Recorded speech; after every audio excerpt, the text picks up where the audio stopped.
your life story. Who are you? What you experienced? Where you come from? What can you teach us from what you've experienced as a primary source? Excellent. Well, first of all, the connection this time. You see, every time you called, it was like a really bad connection, and I've just fiddled around with the back of the computer there with the camera, although it's off now. It's a good connection, so I'm going to leave it. I'm not going to touch it now. Okay. So, and if there is interference, well, I've had this with Alfred, I've had this with many people actually, but we always manage to get it out, so it doesn't really matter. Okay. Let's go then. We don't have to go a full 2 hours, by the way, because I'll keep saying this over and over, not just because, well, to make a point, but also to give the human race a nice kick in the pants. Because Andrew Bartz has made it clear during my session with him that one of the reasons my show doesn't really do so well in terms of view count is because all my shows are 2 hours long and people have lousy attention spans, which will unfortunately cause me problems with the view count. So I need to say this to give the human race a nice kick in the pants to improve their attention span, so people like me who try to get a lot of information out won't have to suffer in terms of view count popularity. So, but hopefully you'll be able to get a lot of views here, even if we don't go 2 hours. I'm sure we'll be able to go 2 hours looking at some of the stuff you've talked about. So, but anyhow, without further ado, you can tell your life story now. You got the floor.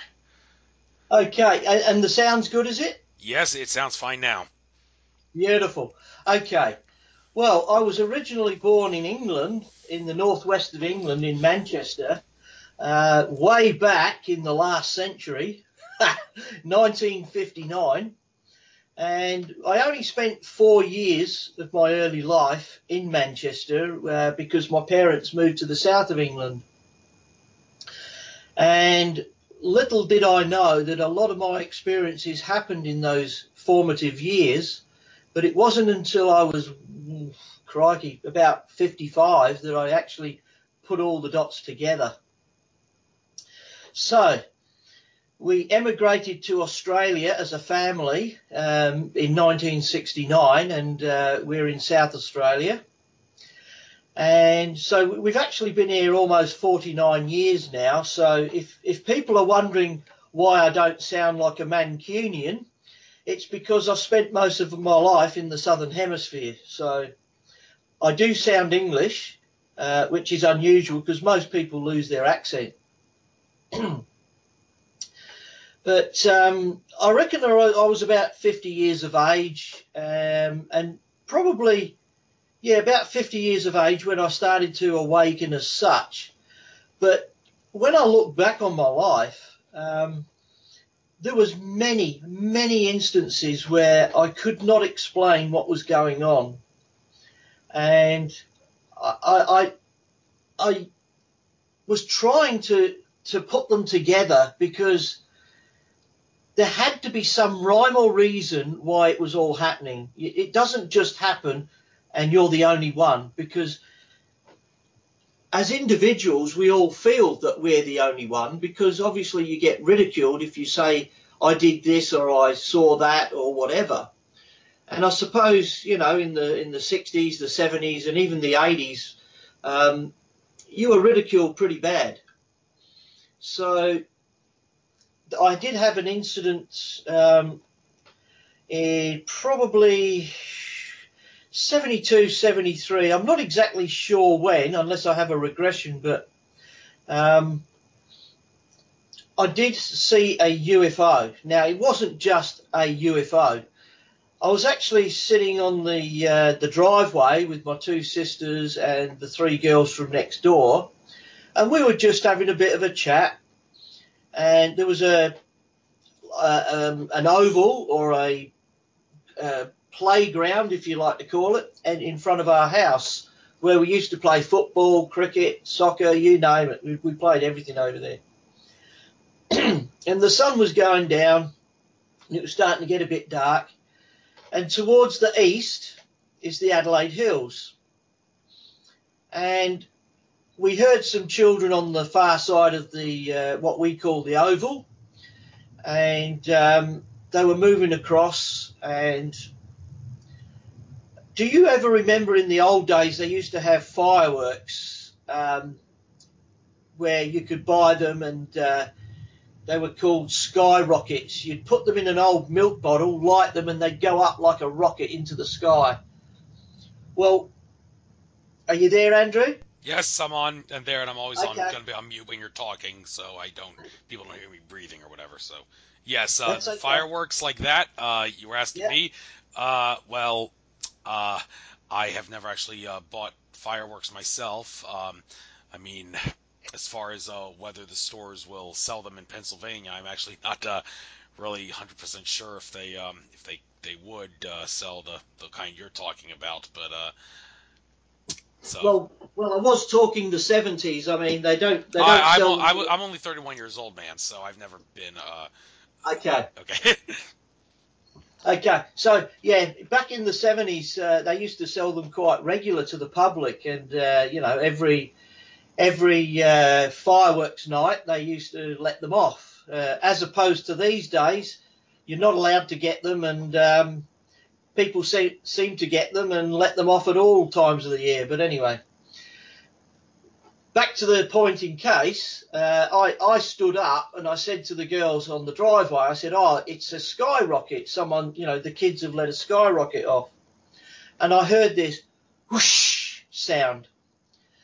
And I was about to sit back down, and something caught my attention in my peripheral vision to the right, which was towards the east, towards the Adelaide Hills. And when I looked up, it was probably 2 times the height of the street light. And in terms of size, now I played soccer as a child for many, many years, so I know the length of a football pitch, or a soccer pitch as people in Australia call it. And it was at least 50 yards long. So it was at least as half the size of the soccer pitch in front of us. And I reckon it would be 2 or 3 stories high. So this thing was not small. It was huge.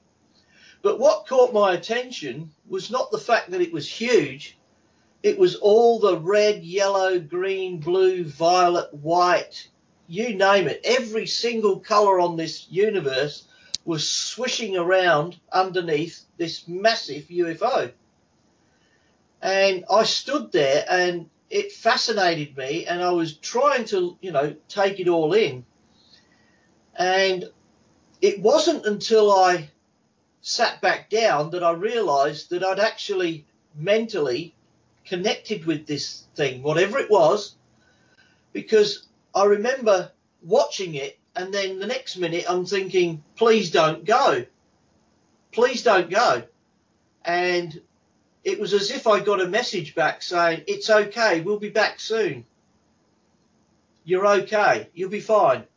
And off it went. And of course,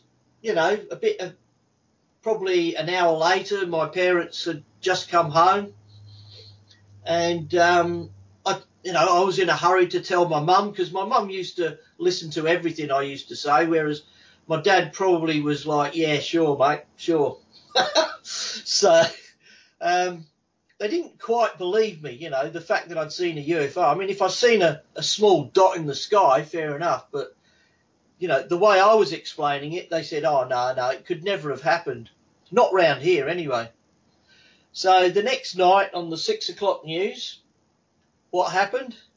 Well, everyone had reported this in Adelaide, and it was seen from in the north, in Gawler, which is probably a good 30, 40 miles out north of Adelaide, to Victor Harbour, which is another good 2 hours south of Adelaide. So it had come from the north and down to the south. So there was many, many reports of this object. But none of them had reported that it had actually stayed still for a few seconds. How long did it stay? Well, my perception of time at the time, it felt like 10, 15 seconds. It could have been 2 minutes. It could have been 1 minute. I really, really don't know. But when I've tried to recall this incident and put it in a chronological timeline, I started to find that it was very difficult. And I think this was pivotal in my awakening, because it was that started my memory process, so that what was happening to me is that I was starting to remember past lives. I was starting to remember all sorts of things. And I was actually connecting telepathically with different people all over the world without realizing it. So you can imagine in my 50s, thinking, do they exist? Yeah, well, I think they do, but I'm not really sure, because as a child, I put it to the back of my mind because I was being ridiculed, and I kind of forgot about it for a little while. But as you know, when you awaken, you can't go back to sleep. It's crazy, but when you know something or learn something, you can't unlearn it or unsee it. It just is. So then you have to start working out what went on, and I suppose that was part of my initial awakening. So there you go. So that was the start. Is there anything else that you want me to go on with? Well, if there's anything else, by all means, I do have questions prepared, but I want to give you the chance to finish up. Yeah. Okay, so the other year, when was it? 2015, 2016. What I didn't realise was that over a period of years from say 2010 to 2017, I had actually been writing down and saving bits and pieces of what I could remember. But I had no intention of actually writing a book as such. I just thought I would write it down so that I would remember it more than anything. And then I was talking with a friend of mine on Facebook who is an intuitive empath as well, and she lives about 1,000 miles away in Victoria, Australia. And she mentioned that she was writing a book, and I immediately replied, yes, so am I. But I had no intentions of writing a book. But what happened next absolutely blew me away, because I found the next 3 months, which was October, November, December of 2016, for some unknown reason, I just wanted to put all these notes together. And what I found was that I was actually being assisted in actually writing the book and putting it together. And it kind of freaked me out at first, because I'm thinking, where's this coming from? But it was as if someone had opened the doors to another dimension and said, look, here it is, write whatever you want. And basically I touched on a few different areas in the book. And before you know it, it was published in April last year, in 2017. So, however, having said that, when I look back, I think, oh my God, this is unreal. How the hell did this happen? So, yeah, it's had a couple of titles, and I'm actually thinking of changing the title once again, because I don't think it's, pardon me, I just had a drop of water. I don't think the actual cover and the title do it any justice. I think I might need to embrace a change, but not straight away. Maybe, as time goes on, maybe do a second edition or something. Because it's titled Weird, a reality that words can't explain. Well, obviously I have explained it in words, so, it kind of contradicts itself. Weird, yeah, it's weird for those that don't know, but it's not really weird for those that are awakened. So, yeah. So I'll leave it at that for now, and I'll take some questions. Thank you very much. I love the way you put it there, that it's not weird to those who are awake, and the title contradicts itself, but yet it it sticks. So if it sticks, well, by all means, I would suggest keeping it. But hey, you're the author, so it's your prerogative. So, with that being said, they're looking at one of the interviews here that's on YouTube regarding you.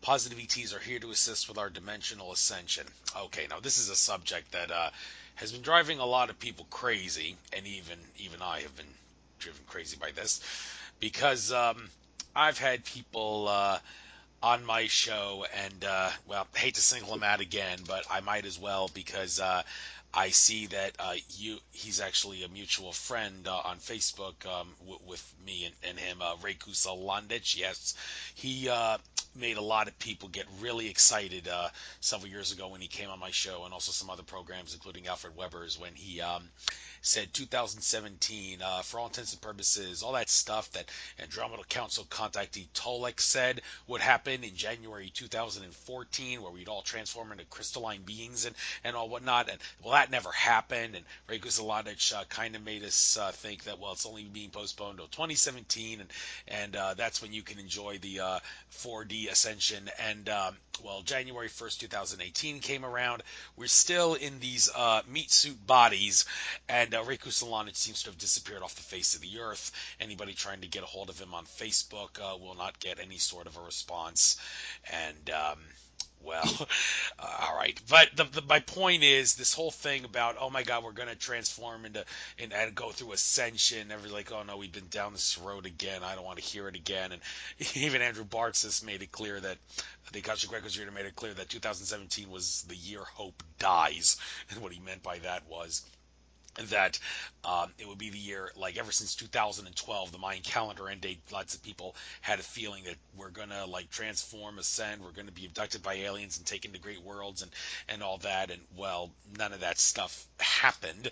And people by the end of 2017 realized, okay, I got to stop being hopeful about this. It's not going to happen. I need to take charge and suck it up and try to do things on my own, because there is no come and save me white horse that's going to take us riding over the horizon. So I'm sure you're kind of familiar with what I'm talking about here, but when it comes to these ETs telling us these far out things about when, dreaded word when, because time is an illusion. We should be focused on what, not when. But people will continue to ask when for all time, as long as time is perceived as being real. And well, I've babbled long enough. What do you have to say about ETs talking about Ascension and helping us with it? How exactly are they helping?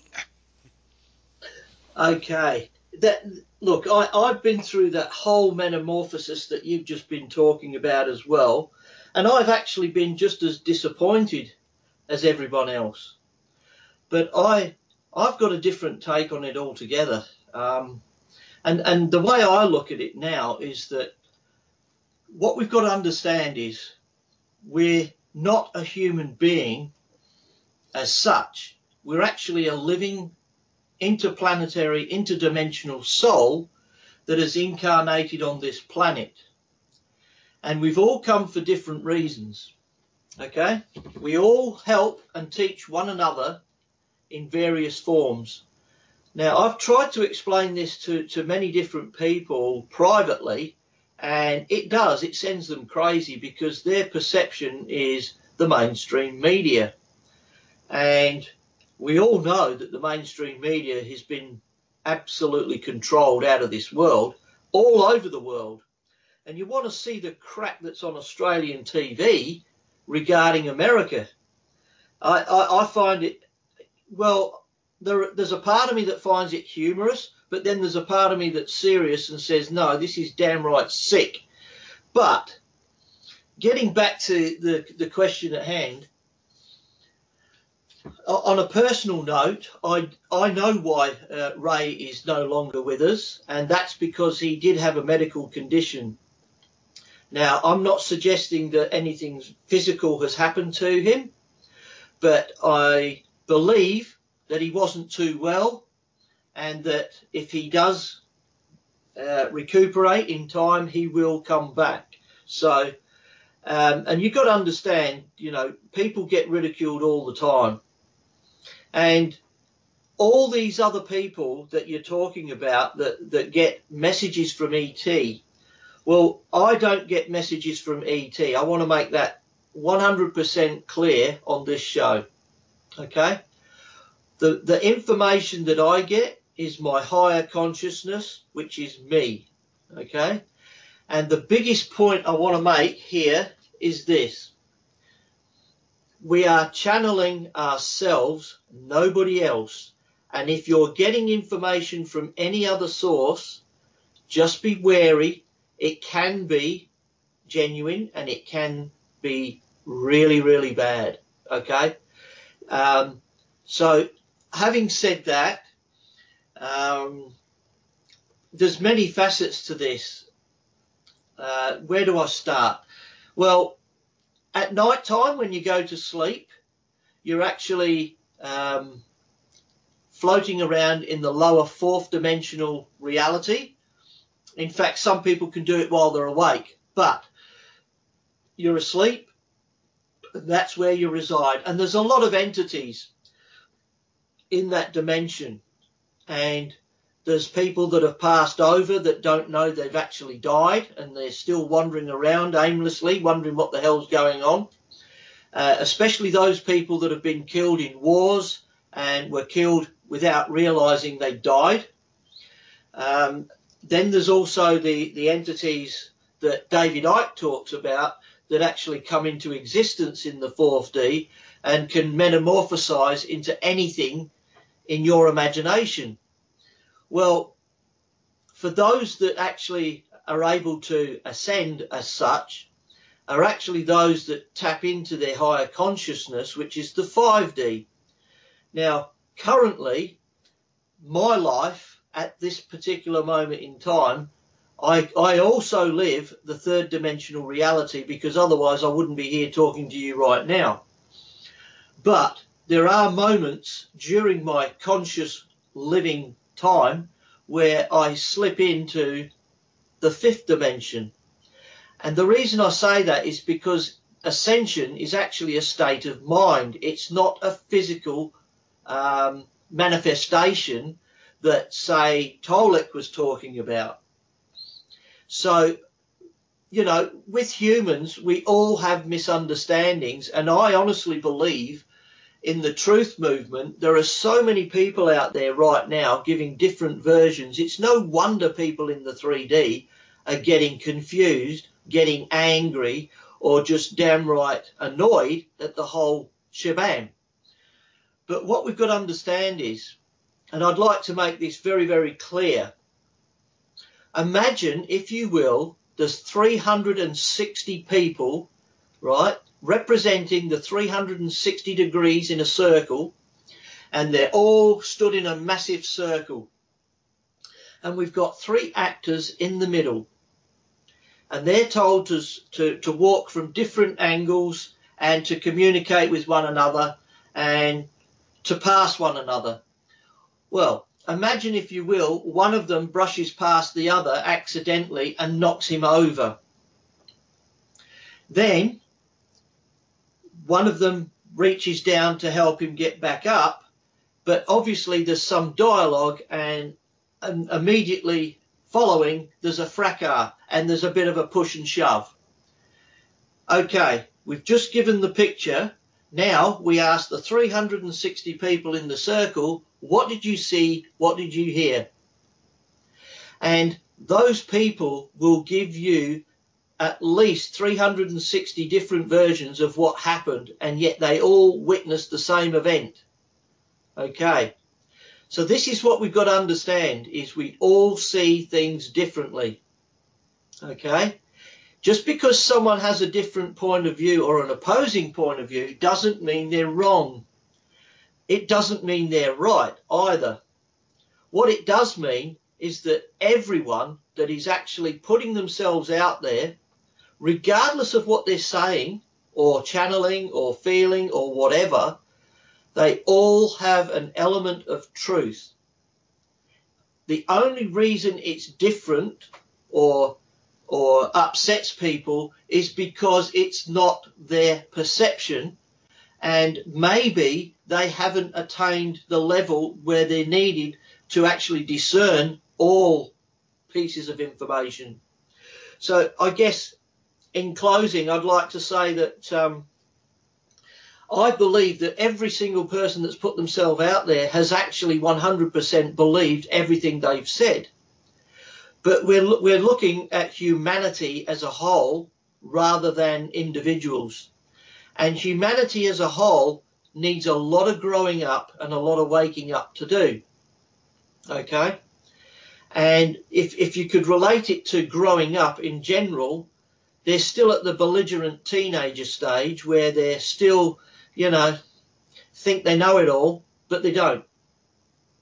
So the only way forward to actually ascend, and it is a personal thing, is if you allow your higher consciousness to give you the information. Now, you'll ask the question, how do you do that? Why would you do that? Okay, a lot of us are always looking outside of ourselves. We look into the sky for UFOs. We look on the internet or radio shows or video shows to find the answers because we don't have them. Well, we do have them. We just have to internalize, because all the answers that we ever need are actually inside of us.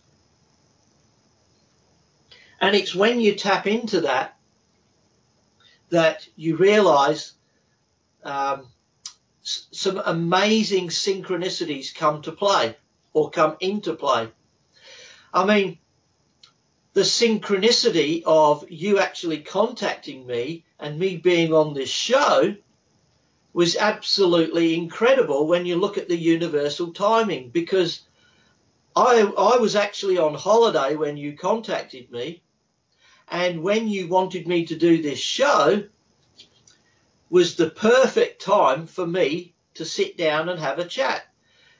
And I say that because I'm only on holiday for 3 weeks, and the first week we had visitors from overseas, my wife's cousin from the UK here, and we were showing them around. This week they're travelling interstate. Next week they're back again. So that's the sort of synchronicities I'm talking about. You weren't to know that, and neither was I, but it happened. And that's the point. If we just sit back and just let the universe dictate to us through our own consciousness, things will develop in the right moment, in the right time. You see, there are so many distractions in the world right now with politics, religion, different countries doing different things, different people telling us different things. It's no wonder people are pissed off and tired and had enough. Yeah, so had I. But it's all playing out the way it should. But why is it dragging from 2012 to 2018? Well, I think we're getting a little hint of why. In more recent times, I'm not sure if you or even your listeners are aware, but last year there was a lot of things bubbling to the surface, a lot of truths. And now those truths are starting to be indicted, and this year there'll be a lot of clearing house. And it won't just be in America, it'll be all over the world. Once we've arrested that problem, then and only then can humanity actually mature, because we will get the right information, we will not be controlled. And this brings it back nicely to my whole point in the first place. If we give our power to others and believe in that power, we will be controlled infinitum and we'll always be pissed off. But if we take control and start listening to our higher consciousness, we as humanity can move forward and progress to the individual powers that we have and weren't told about. I hope that makes a bit of sense. Indeed, it does. And before we start talking about some really far out stuff, I want to get a little more down to earth for for a few moments here to help make sense of the differences in culture here, because maybe you could help my American listeners understand this. My understanding about how things are down under is that in Australia, it's like a lot of people are waking up, but a lot of people are apathetic, which is comprised mostly of the word pathetic, and that apathy is a big problem in regards to awakening, because people that are apathetic are being a hindrance to those that choose not to be apathetic and choose to do something about it. So, I thought, well, after George Kavaslis pointed that out about Australia, I thought, well, that sounds just like America now, doesn't it?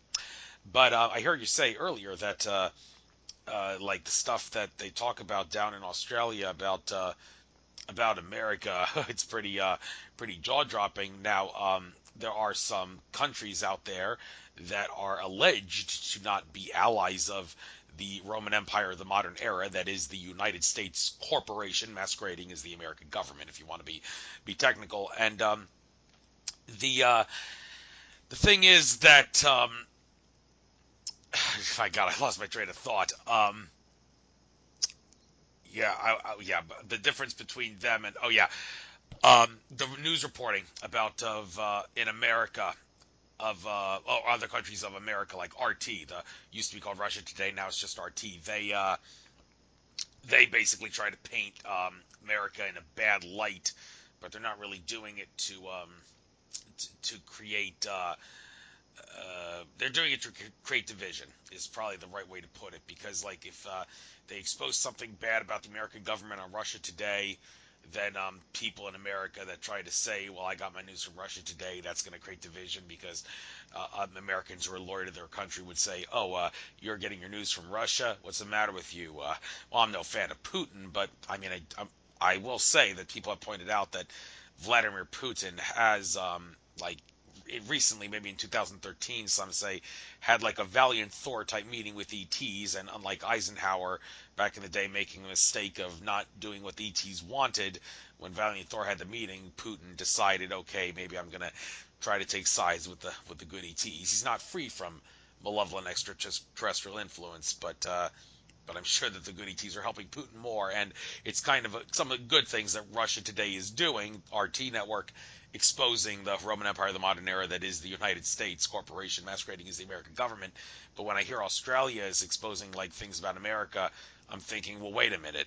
Unlike Russia, which is not really an ally of America, isn't like Australia, for all intents and purposes, an ally of America? I mean, can you help, as someone who's been living in Australia for a while, can you help make sense of why Australia would depict America badly when they're supposed to be allied countries?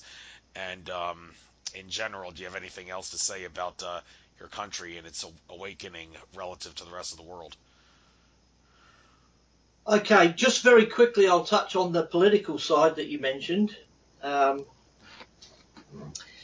Yes, Australia is, as is England, an ally of the Roman Empire. But, you see, who controls the Roman Empire? You see, that's the question, okay?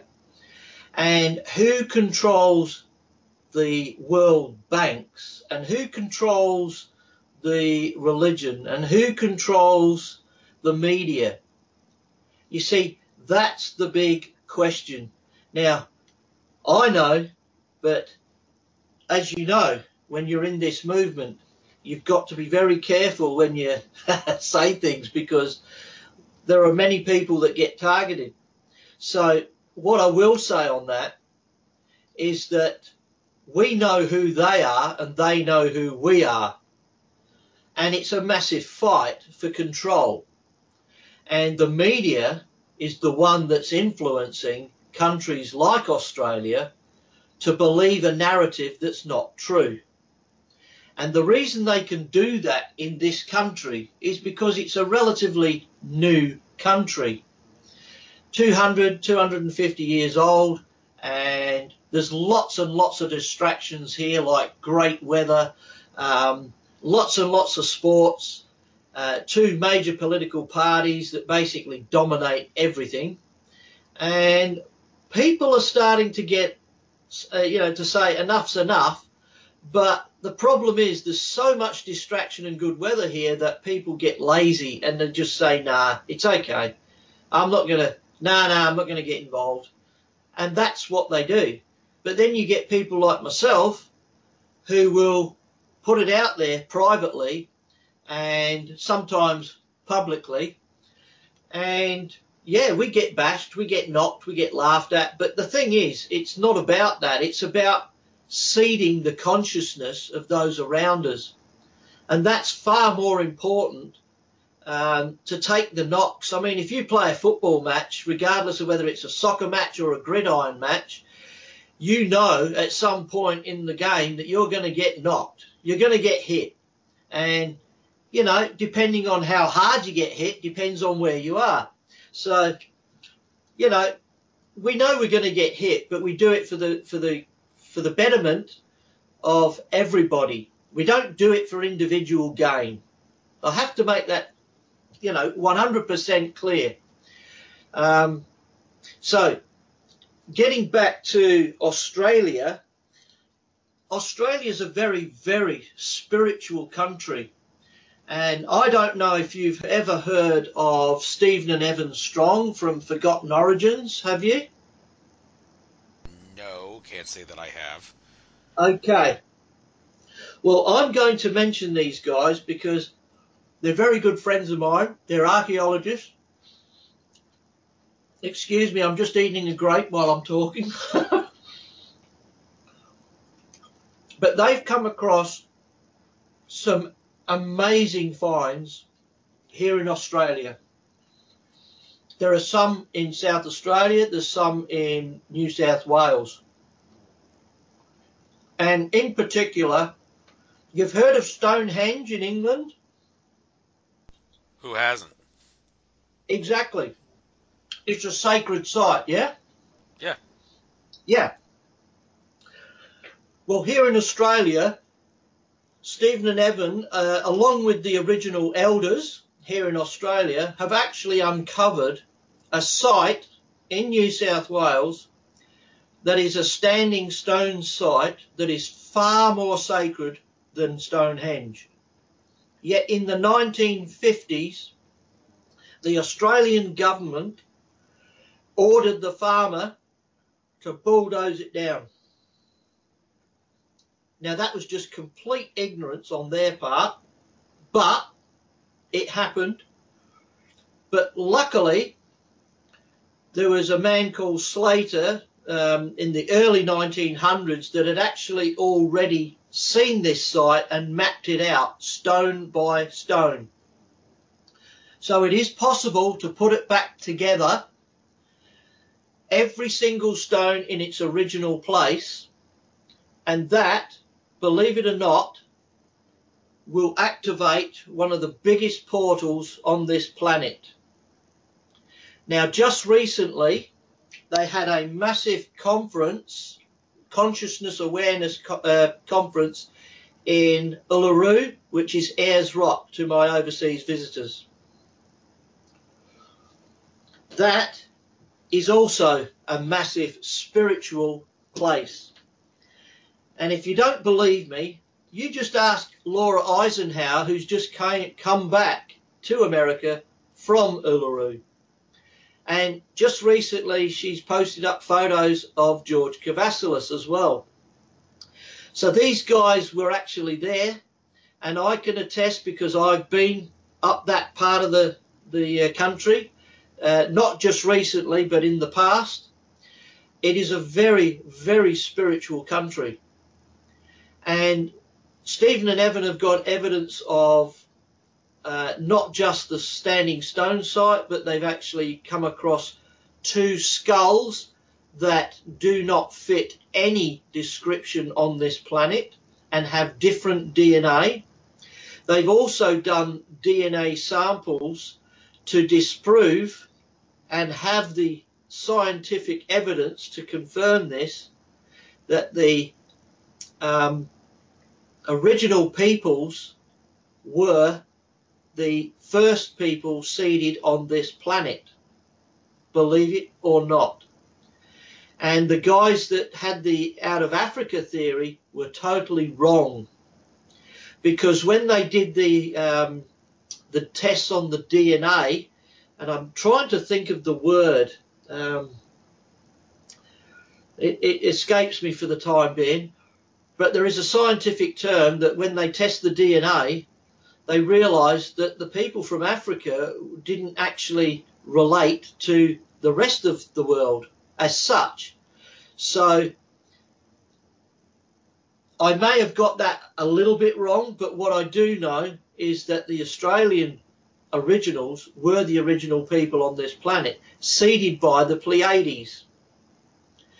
And this is very, very important, because the original Australians, and I mean the Aborigines, there is evidence of them in ancient Egypt, have visited ancient Egypt, and there is evidence in the Gosford glyphs in New South Wales of the Egyptians, and there's hieroglyphics 15 foot up high on the walls, and you can't with today's technology do any engraving on that particular rock. So how it was done, we don't know, but it was at least 10,000 years ago. It was dated 10,000 years ago. So the point I'm trying to make here is that the ancient Egyptians came here because they had the technology and came to Australia for the spirituality. And the Australian originals went to ancient Egypt because they had the spirituality and just were interested in the technology. But you see, they realised that Mother Gaia, planet Earth, resonates with spirituality and not technology.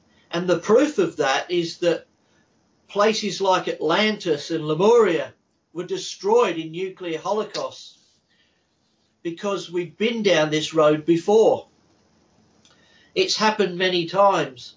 Spirituality is about to make a huge impact on this planet.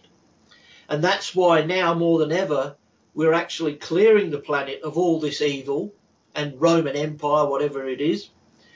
And the spirituality is coming more to the forefront.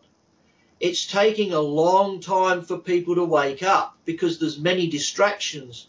And that's why we've got this massive delay of things happening. But you see, the universe has divine timing, and it will happen when it's meant to happen. So I guess the point I'm trying to make here is that there's even a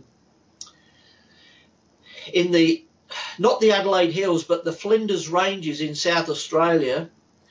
It's a few hundred miles north of Adelaide.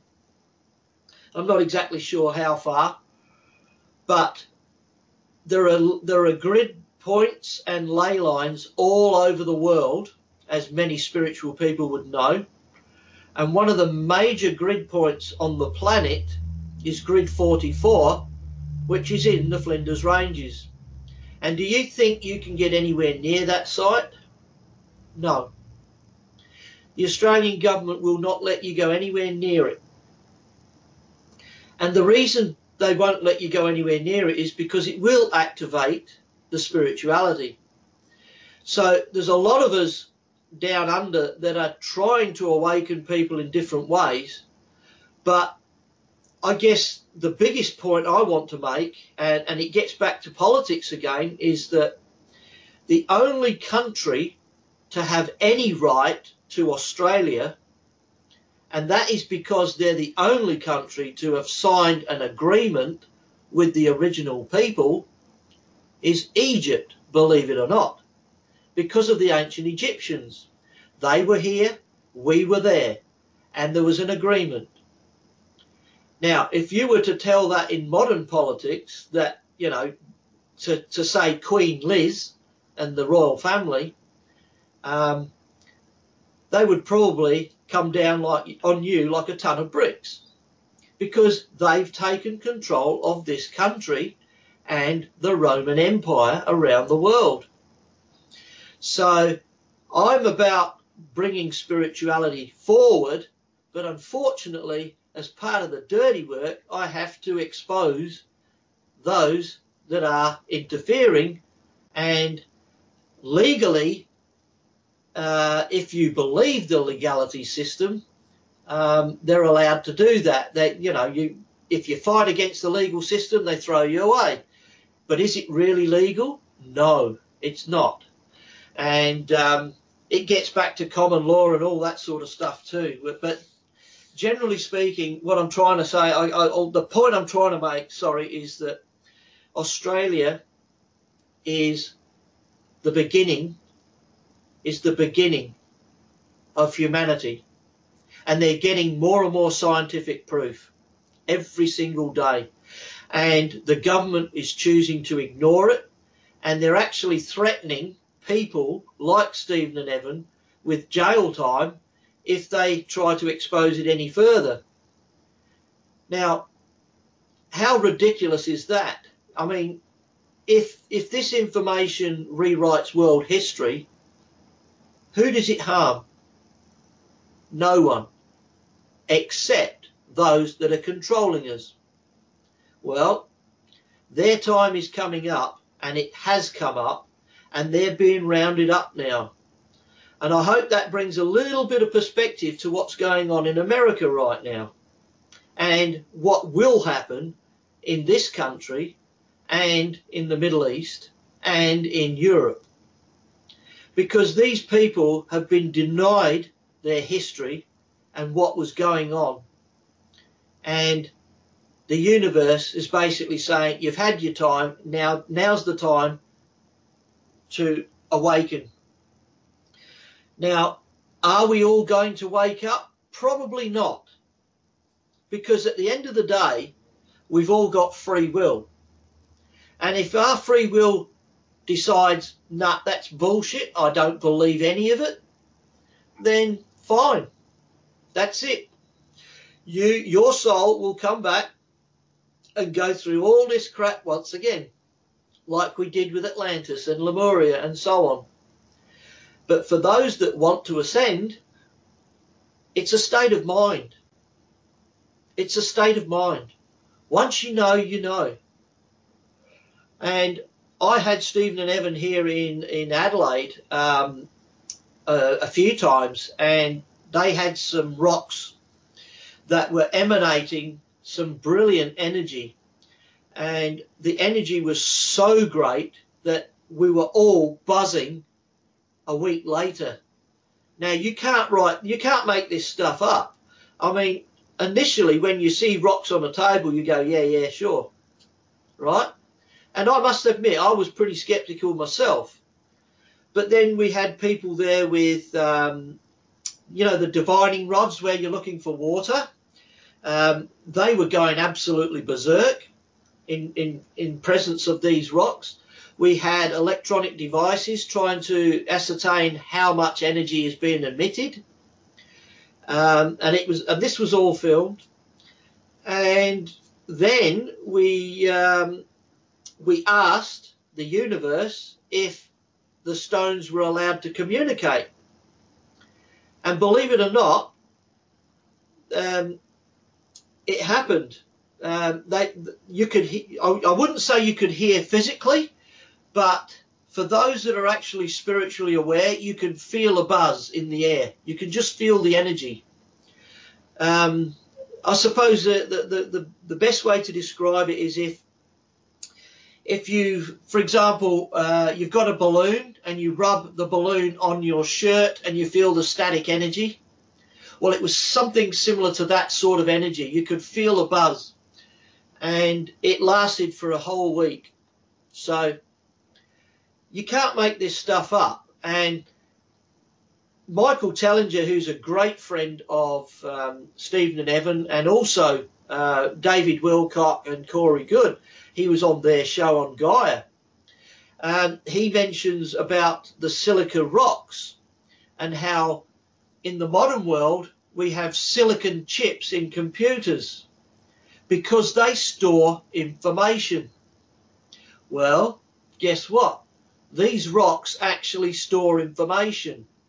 And if you listen to nature, you can decode that information. You might not get it in the written word, you might not get it in sound, but it will permeate through your consciousness, and eventually you will be switched on.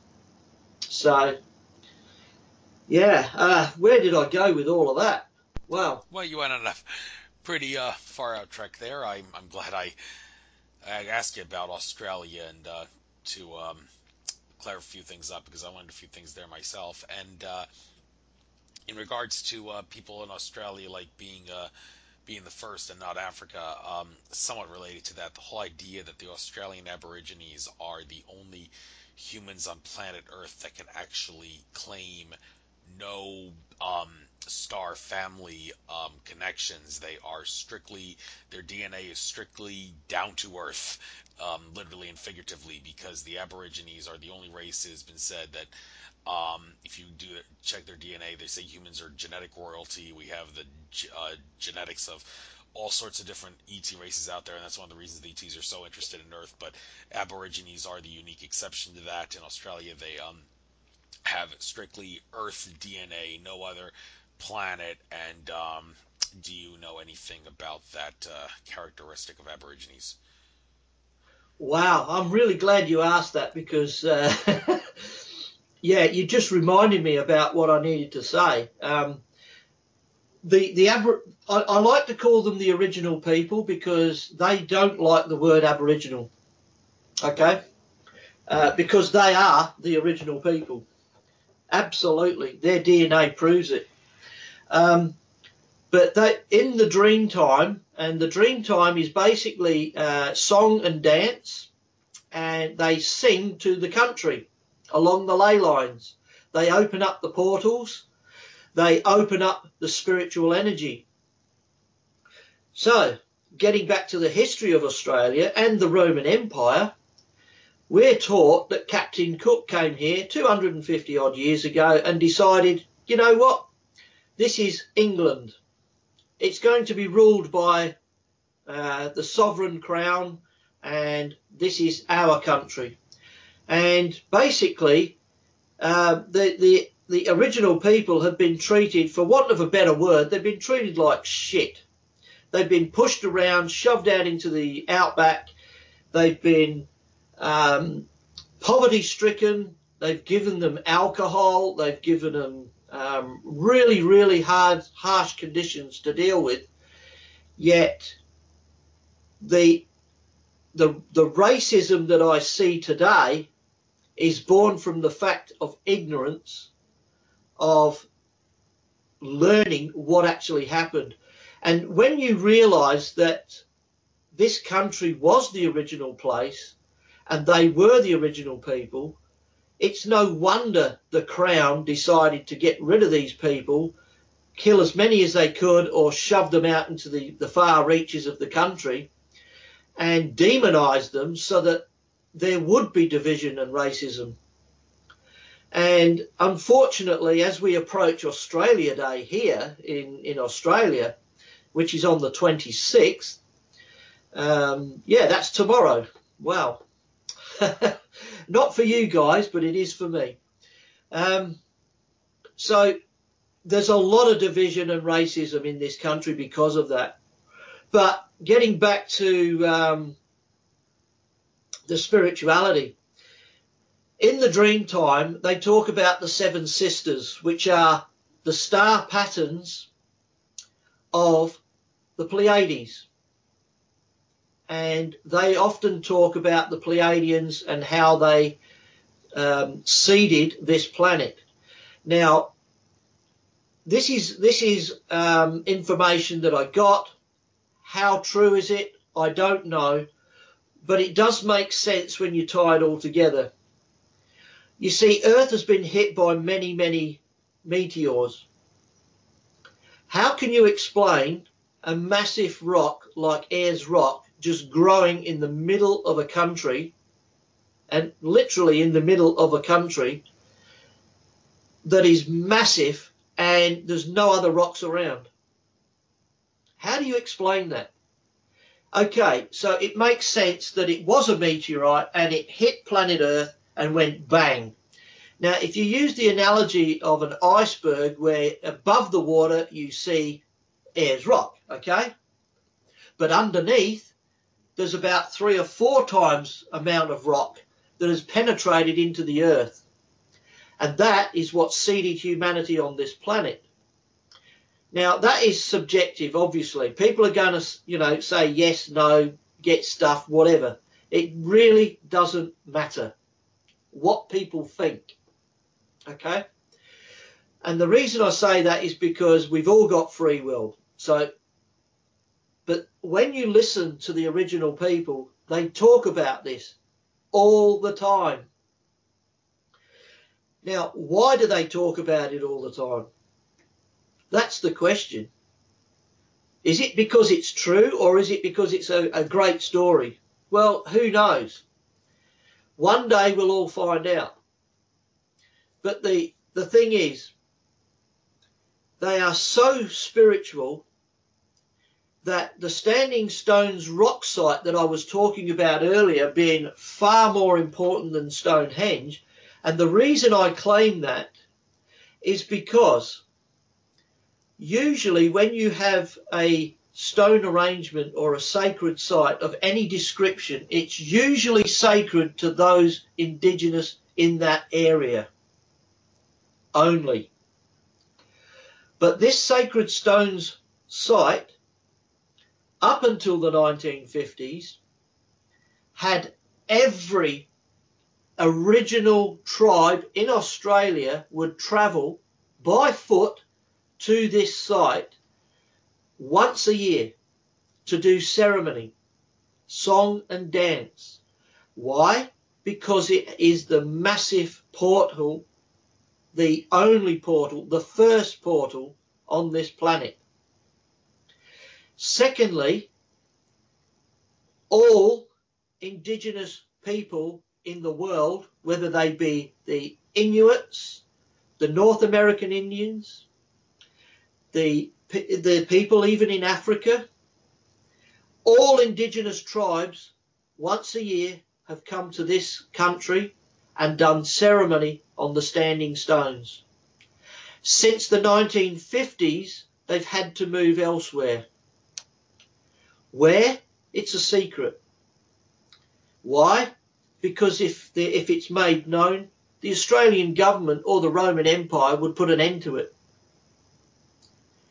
That is why we have got such spirituality in this country. Yet so many people are fast asleep. It's far more important to watch the cricket when England are playing Australia. It's far more important to watch the Australian rules football because it's exciting. There's lots of goals and there's lots of biffo. Yes, it's wonderful. I enjoy watching both, but I never let my spirituality slip to ignorance.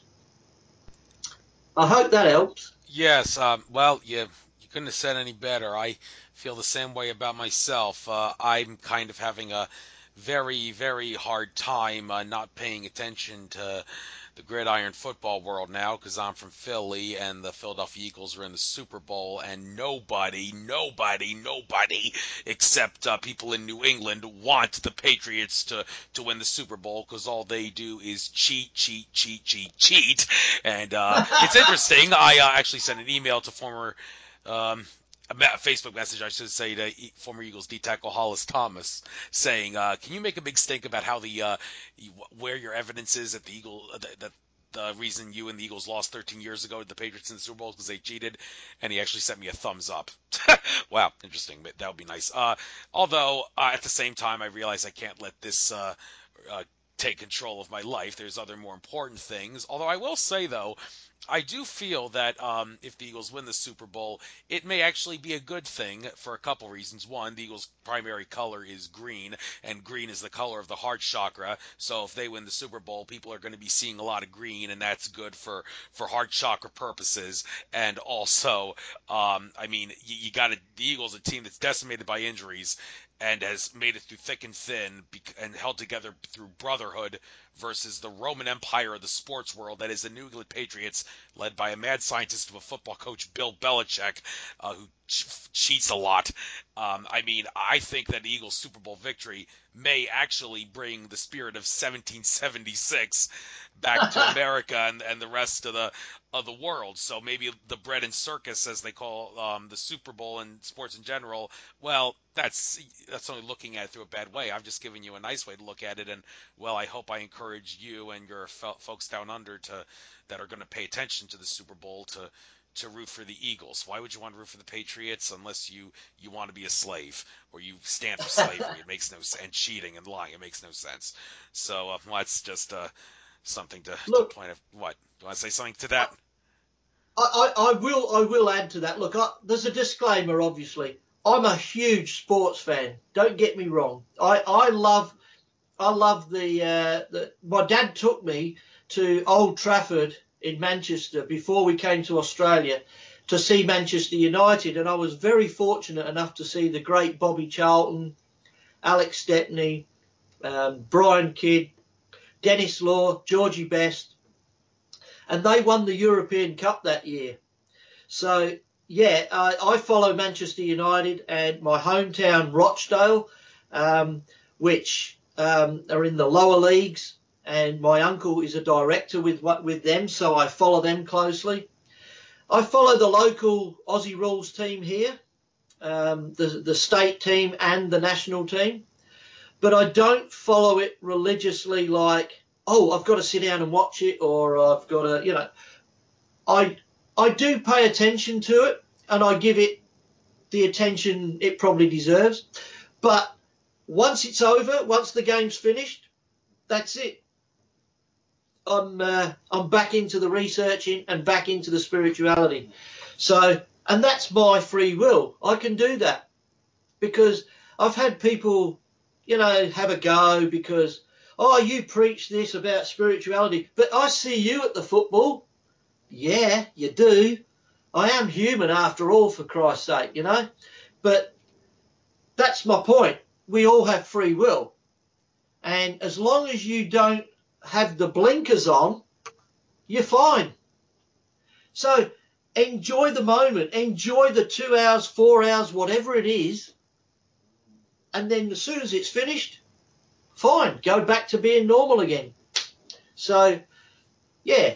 So that's what I'd like to say about that. And go the Eagles. So so you've decided to join the bandwagon. Okay, I couldn't have given you a better reason to do it. It's probably rigged though, because I heard a guy tell me that many of the football players in professional football are under trauma-based mind control. Fritz Springmeier said that. Could the same possibly be true with rugby players down in Australia? Are many of them possibly under trauma-based mind control, and they not only use that to rig the games, but also that's what makes it possible for them to rough it up the way they do in that sport and keep going when, like, the normal average human in 3D reality wouldn't be able to put up with something like that? Do you think maybe there's some truth to that? Mind controlling? Okay, as far as rugby's concerned, that's played in Queensland and New South Wales. South Australia, Western Australia and Victoria all play Australian rules football. There is rugby in our states, but it's not on the same level. And there is Australian rules football played in the rugby states, but again, not on the same level, except maybe one or two teams that are in the National League. And the only reason for that is because they got the higher population on the eastern seaboard. South Australia, you could probably maximum in this whole state, there's probably only, 2 million people. And it's massive. It's huge. So we're all condensed in one little area. But yeah, as for mind control, it wouldn't surprise me. But what do I know about rugby? Squat diddly. I know absolutely nothing about them, so I couldn't answer that question with any authority. All right. Well, on the subject of mind control, since you've had contact experiences, would like people that are under mind control wouldn't like know that they did something because they were under mind control. Well, likewise, if you're getting contact from an entity, how do you know that it's not a trickster entity masquerading as a benevolent entity? Is there any way that you can use more, not just your discernment, but other methods, if discernment alone can't get the answer, to determine if the entity that's contacting you is genuine and benevolent and authentic? Okay, well, not everyone's an intuitive empath. So it would be hard for the average person to work this out, yeah, for sure. I guess the best way to explain it is, for example, there's many stories of people passing over like near-death experiences, and then they come back and they've explained that they saw their uncle, their auntie, or some relative on the far side, and they followed the tunnel of light. And then they've come back again. Now, if you see anything like that or feel anything like that, first of all, they've got the technology to project anything that's in your mind. So if you want to see this particular person, you will. But there's one thing that they can't do, and that is they cannot resonate that image or that feeling of the person when that person was here in the physical 3D. In other words, for example, if I met you in the physical, we would have a rapport. Now, whatever that energy is, you and I would pick that energy up. We wouldn't exactly know that energy straight away, but if you're spiritually or intuitively in tune, you would pick up that energy. So if you were close by, or sometimes you don't even have to be close by, I could actually pick up on your energy today where you are now. The energy that we're exchanging right now, I can pick that up. So regardless of whether someone's channeling me, regardless of whether I'm channeling someone else and I get your energy, that would not happen. It just would not happen because they can't channel your energy. So it's the energy that is around every living being that emanates, whether it be a human, a rock, a tree, a bird, an animal. We all emit a certain life energy. And that life energy is the soul. That is who we are. That is our higher consciousness. So those that are spiritual will actually discern the energy that's attached to whether it be the picture, the visual, or whether it be a voice, or whether it be, for example, if you were channeling a spirit and it came through as someone important, but the energy wasn't matching. So that's how you actually pick up and discern, is that the energy doesn't match what's coming through. And this is why when I see and hear people that channel, I still feel that the jury's still out on that one, because how do they actually know that they're channeling their higher consciousness or the real McCoy? I believe we've all humanity has been deceived, regardless. And it's only now, as we all spiritually awaken, that we actually realise it's the energy attached to whatever's communicating with us. If that doesn't match, then it's not the real McCoy.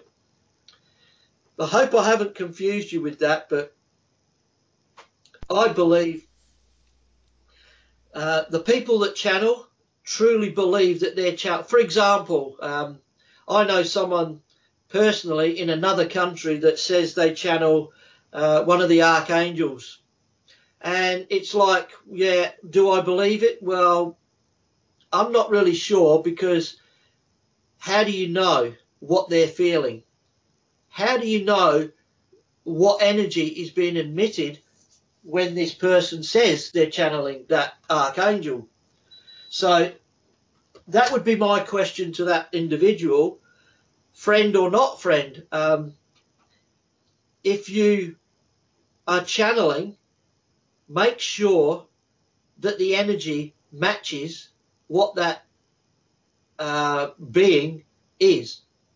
If it doesn't, there's a good chance they might be trying to fool you with mind control. Yeah, it's a real touchy subject, because a lot of people that are channeling are doing it for the right reasons, don't get me wrong. But I think we all have our free will and we exercise it accordingly. But I just hope that a lot of these people that channel make sure that they look after their energies, because it's the energy that will get them down physically. You'll notice a lot of people that channel also get physical ailments as well, because they haven't protected themselves. Or it could possibly be that the energy didn't match up and they were deceived and they didn't realise it. So I honour those people that do it, but I just hope for their sake that they can actually discern the energy that's emitted. Yeah, well, thank you very much for trying to clarify the issue. They're obviously, like I said, discernment cannot always get the No. definitive answer. So just exercise caution. Um, Although I think it goes without saying, by virtue of the law of attraction, if you keep stressing out about the possibility of attracting negative entities, then you would be more likely to get the negative entities attract to you. So don't stress out about it, and they will not come. To use a Field of Dreams analogy, they will not come. But anyhow, all right. Moving on, I want to talk a little bit about something that you seem to advertise on your avatar, the Venus Project. What is that, and why do you feel it is worth glorifying on your Facebook avatar? Wow, yeah. I'd actually forgotten about that, to be honest. Well, I think once humanity clears all this evil off this planet, the owner, or the guy that started the Venus Project, actually lived to 100 years of age and has since passed away last year. But and I believe he lives in Florida in the US.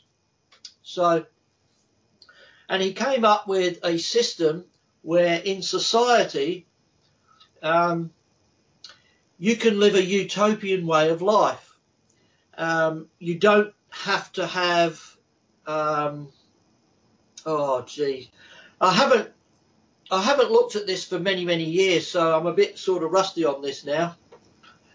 But if people want to go to venusproject.com, they will see all the models and the small YouTube videos on how a society can flourish without the same oppression that we've got today in today's world.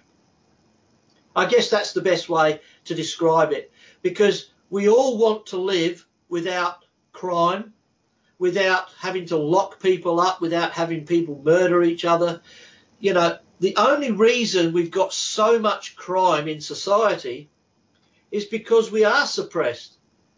They suppress us with economics, they suppress us with knowledge, they suppress us, you know, in all sorts of ways. And they create situations where certain families can't afford the home, they lose the home.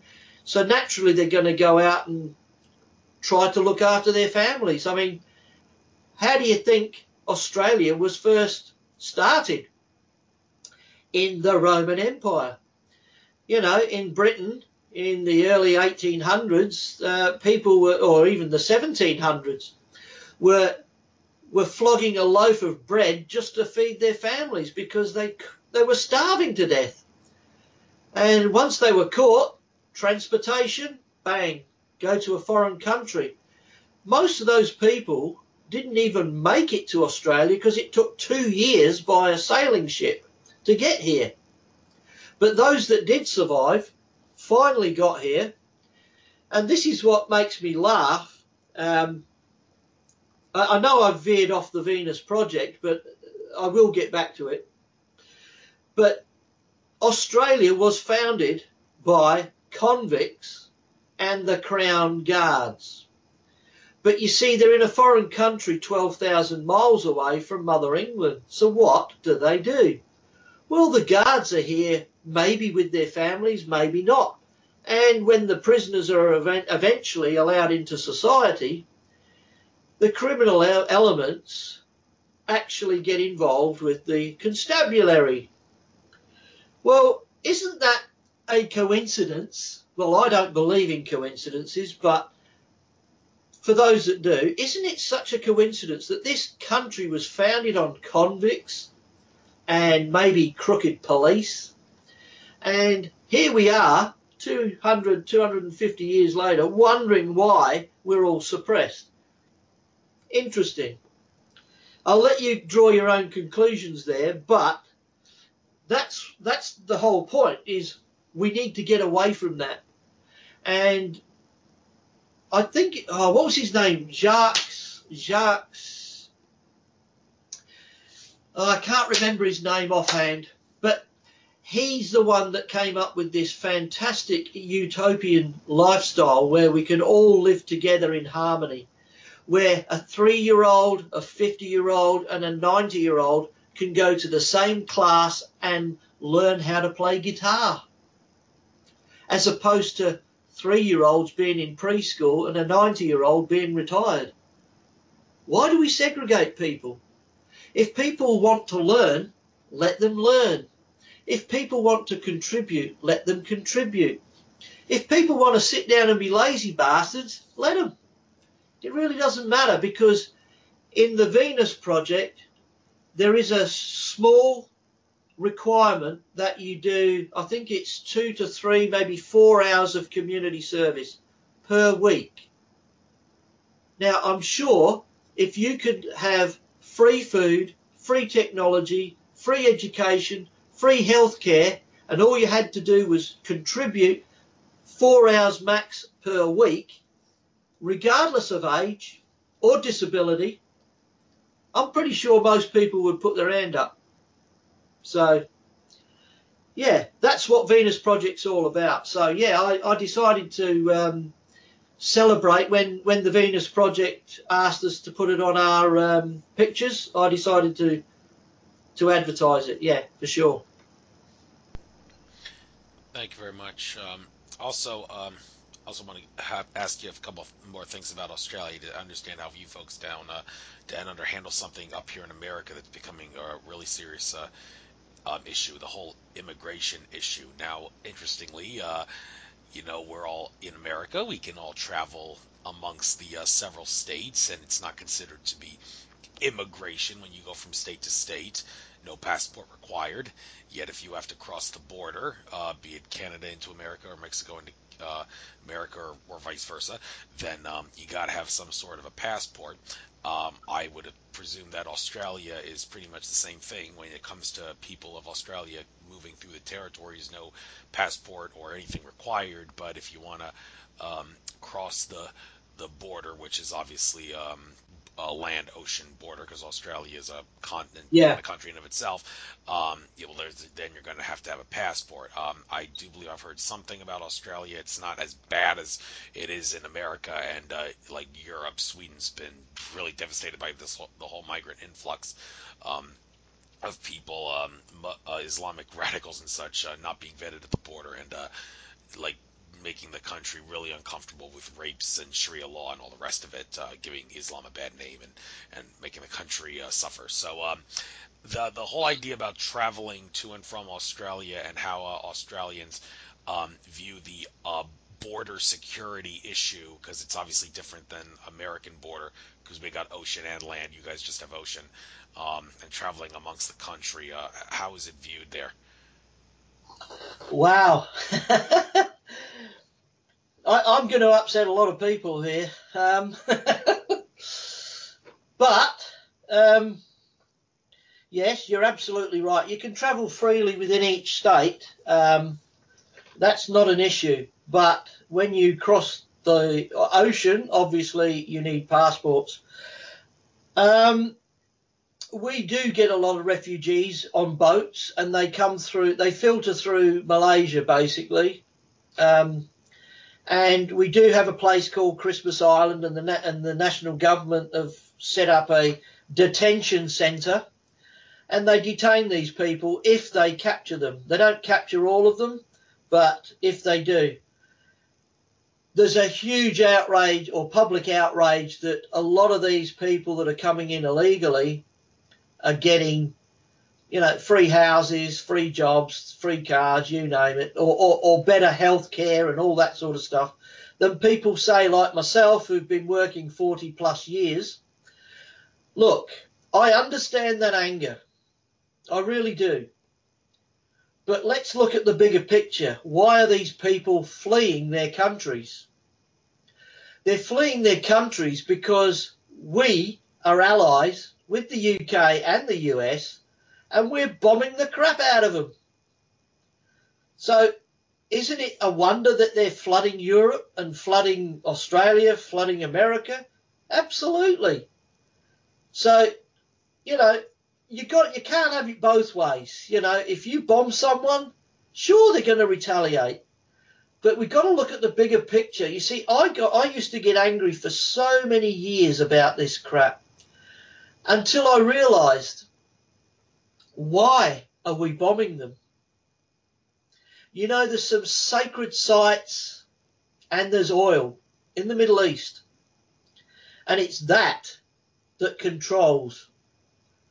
That's where the Roman Empire is based. That's what's really going on.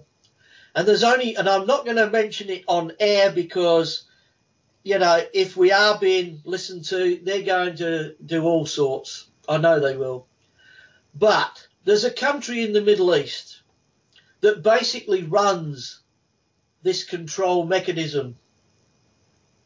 And they obviously, if you follow the money, they obviously control Australia.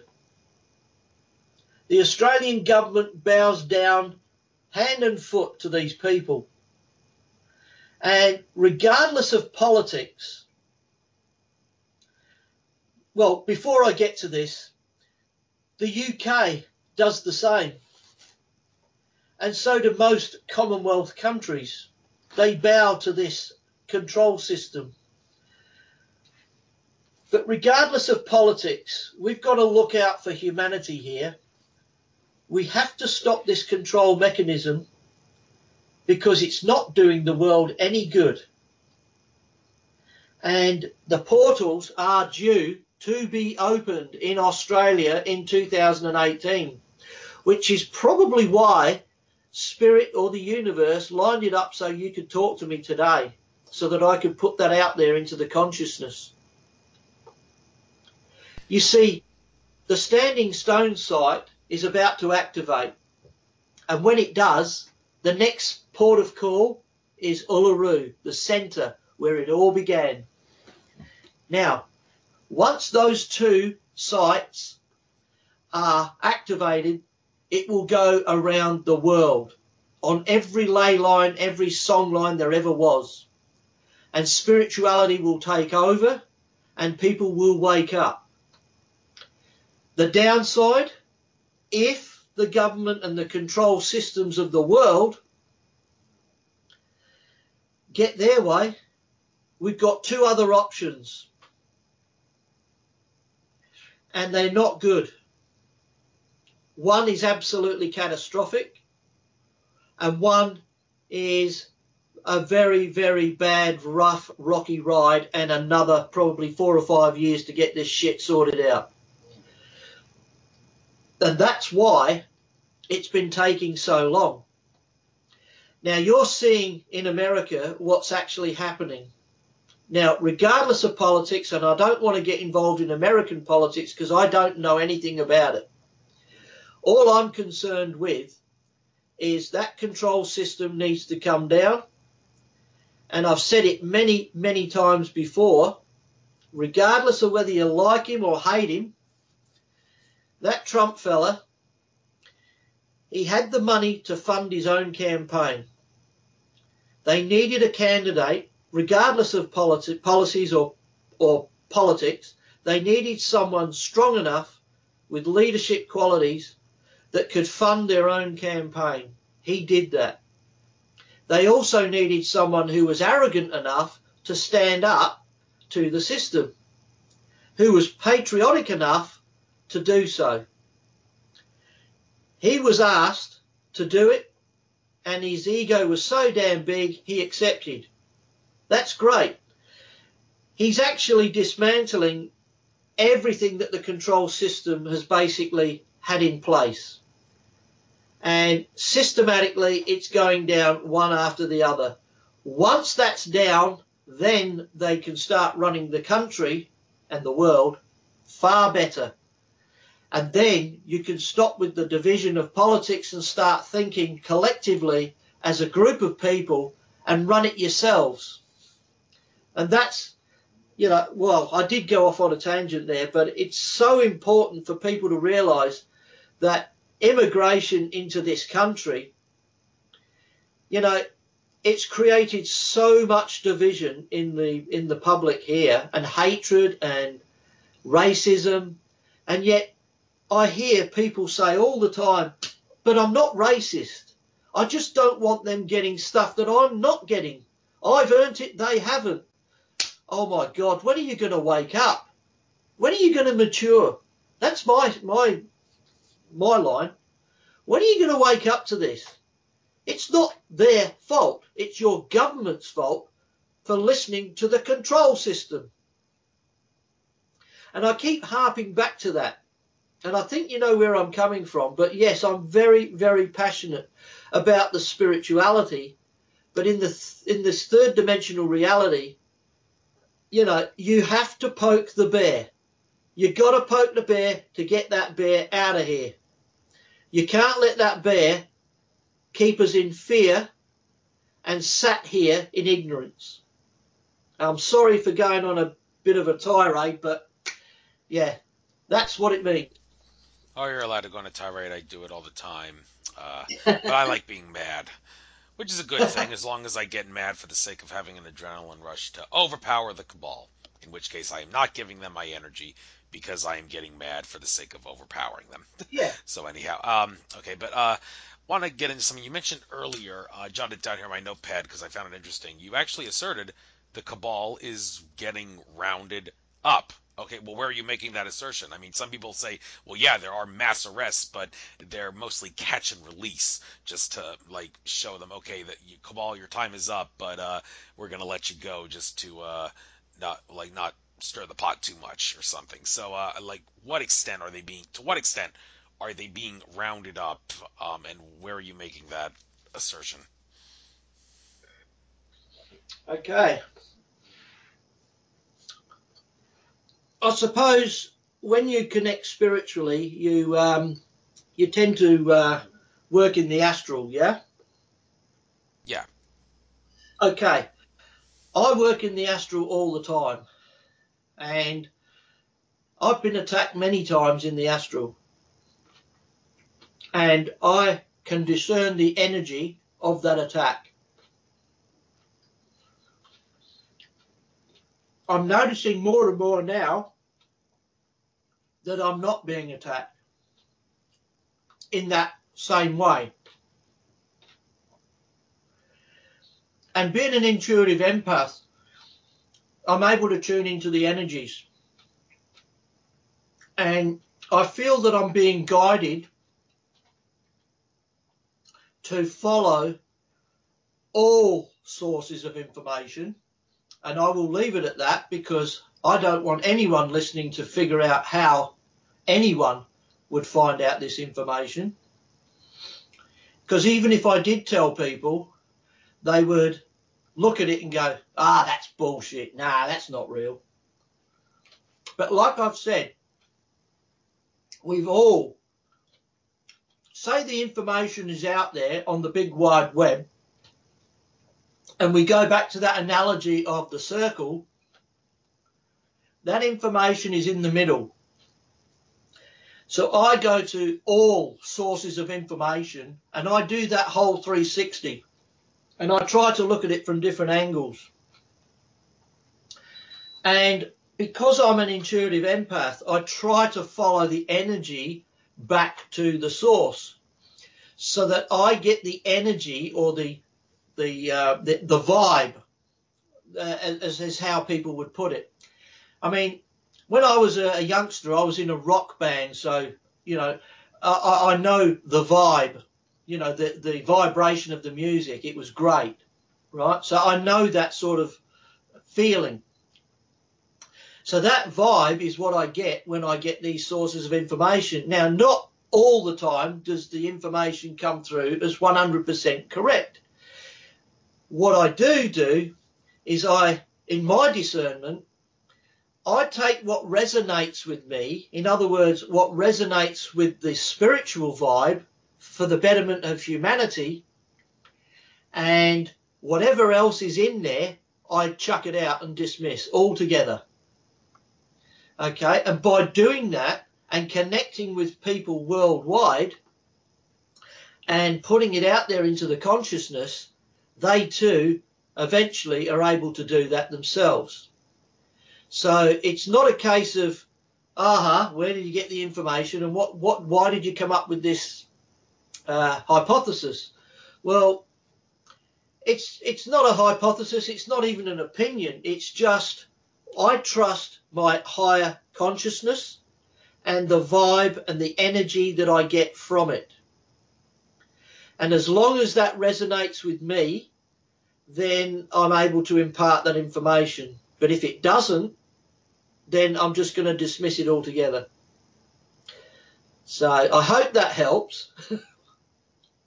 All right, I do think you have a reasonable justification for not wanting to explain how you get the information for the reasons you gave. So I respect that, and so that's and also because, you know, I do have friends I do have one friend in particular in Texas who's been hit. Is a targeted individual, and it's not fair, you know, and I don't want that, because if I get information and people I know are getting hit, I could be next, and no one wants anyone to get hit. And this is why we have to wake people up to the point where we stand in our power and we say, enough is enough. We're standing up to this, and it needs to be addressed.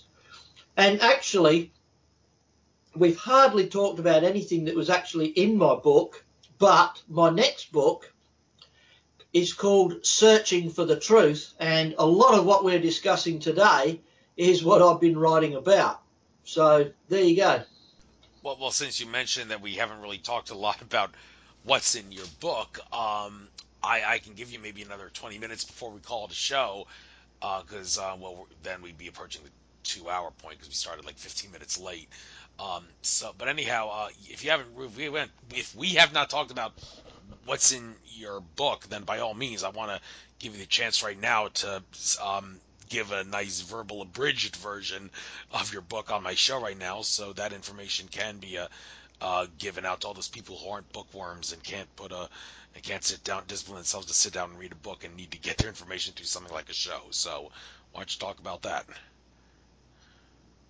Well, it might explain how I'm able to discern and tap into my higher consciousness, because it's basically about my spiritual awakening.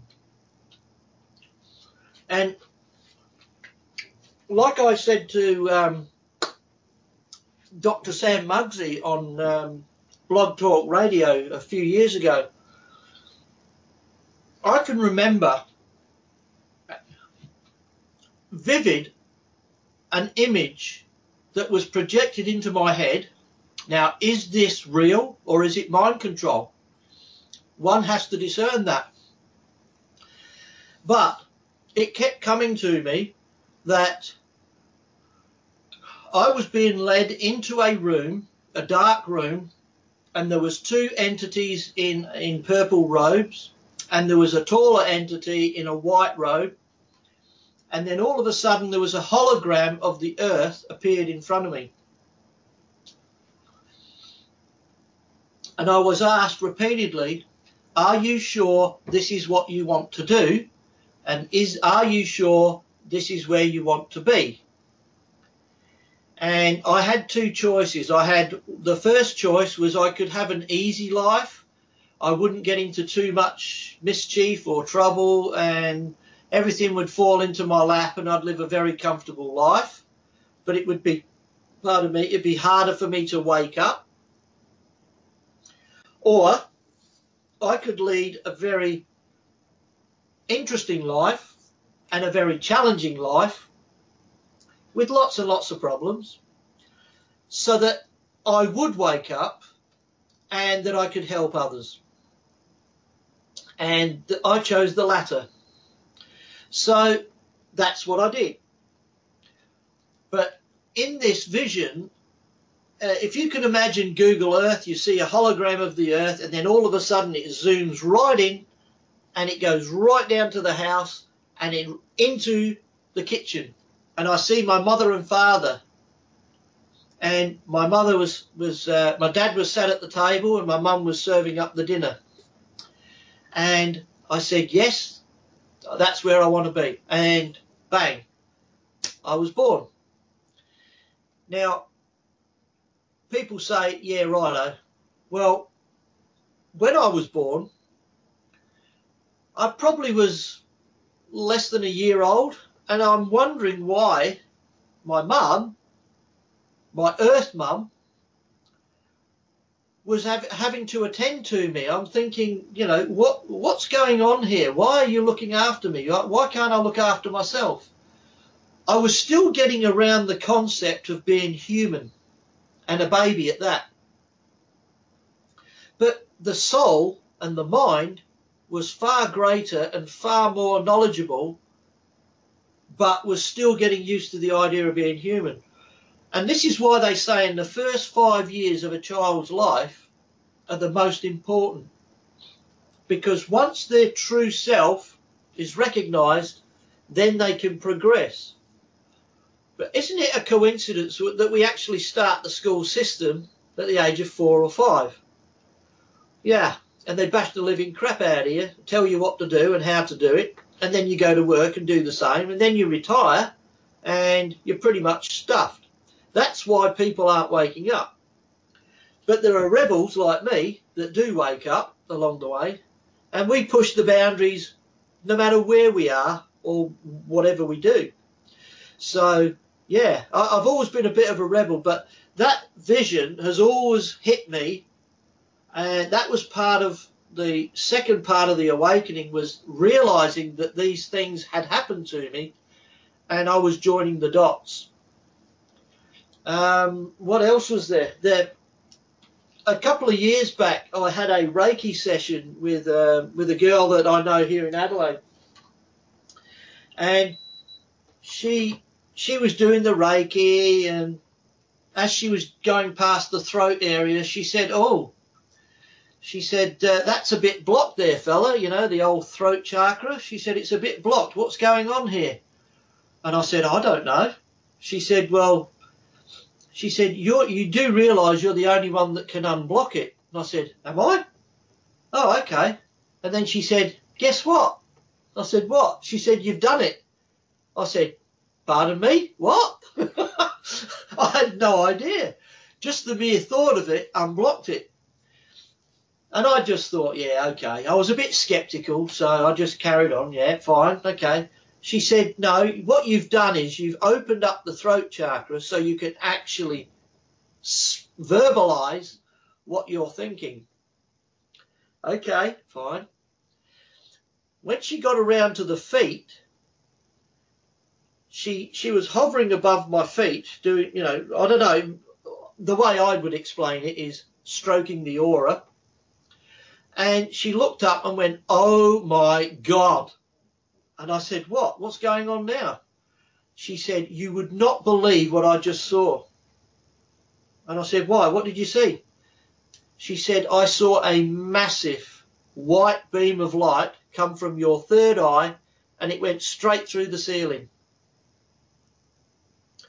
She said, it wasn't just a normal cable. She said, it was probably the size of an orange or bigger, came from your third eye straight up through the ceiling into the universe. She said, you've got a direct link to source. And when she said that, I had this massive flow of energy from my head right through to my toes and back 3 times. So if that's true, and I do have direct link to source, it's no wonder I'm spiritual, and it's no wonder I'm picking up all these past life memories. It's no wonder I'm connecting to the spiritual connection of the original people.